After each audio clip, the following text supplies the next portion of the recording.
Hey, old robot here, and today we're going to be jumping into Let's Build a Zoo to start our first zoo.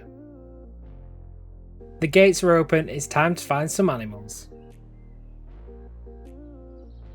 It starts by guiding you through tasks in a tutorial as you build out your first enclosure and search the world to find your animals.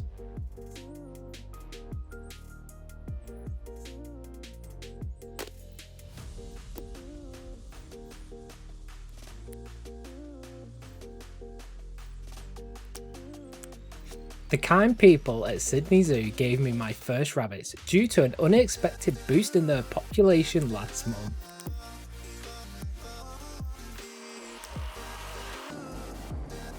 It usually takes a little time for the animals to arrive at your zoo, but you get to check out all their details in this handy animal overview once they arrive. Name, diet, weight, welfare and more is on the first tab.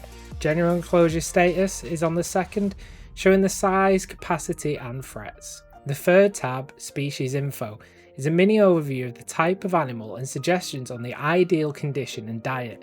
It is also the go-to tab when you're unsure of the environment for your new animals. At the top you'll also see the species types.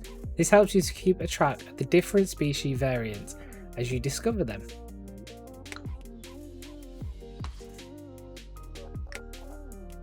After some quick style and customization on my existing buildings, it's time to add some extras to the rabbit's enclosure.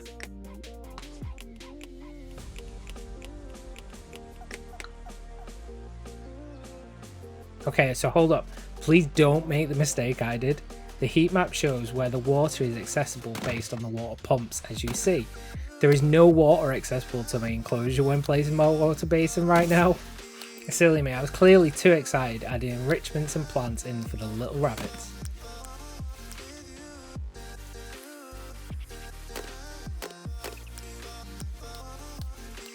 Alright, time to open up my petting zoo. And I didn't expect the guests to come flooding in. I'd forgot to sort paths, food, drinks and toilets.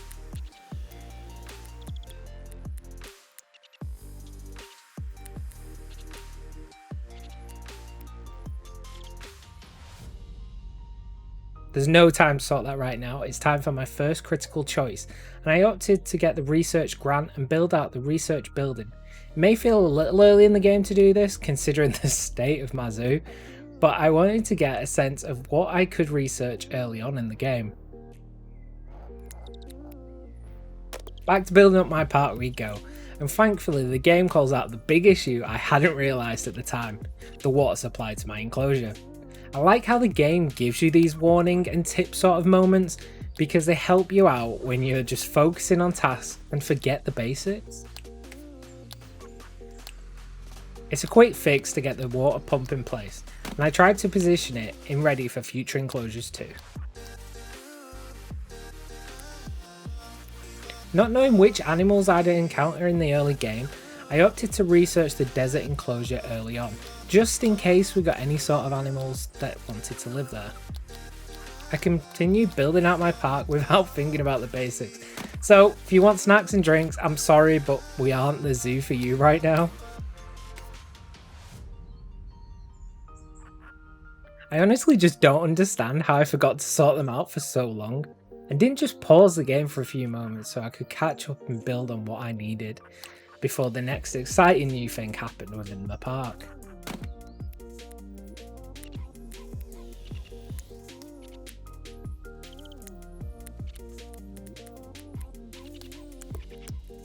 We care about what goes into our food, right? Well, it takes on a whole different meaning when I want to make money out of my guests.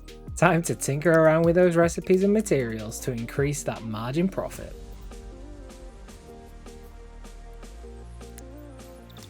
I mean, right now my morals are going out the window. So much for being kind and wholesome to my guests. So when the next critical choice came up, which would affect my morality rating, I didn't hesitate in tricking my guests.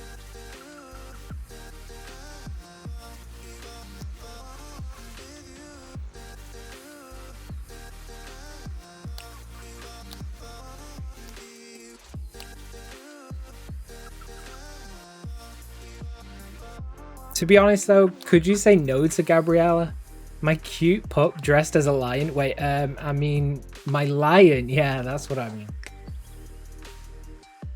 It looks like it's about time I jump on the bus and go home. I hope you had fun checking out my first few days building out the zoo. What would you have done differently? Let me know in the comments below. I may need those tips for my next attempt at being a zookeeper. Thank you so much for watching. If you enjoyed this video, make sure to hit that like button to let me know. I'll have more videos soon, so if you don't want to miss out, make sure to hit that sub too. But until next time, have a great day and I'll catch you soon.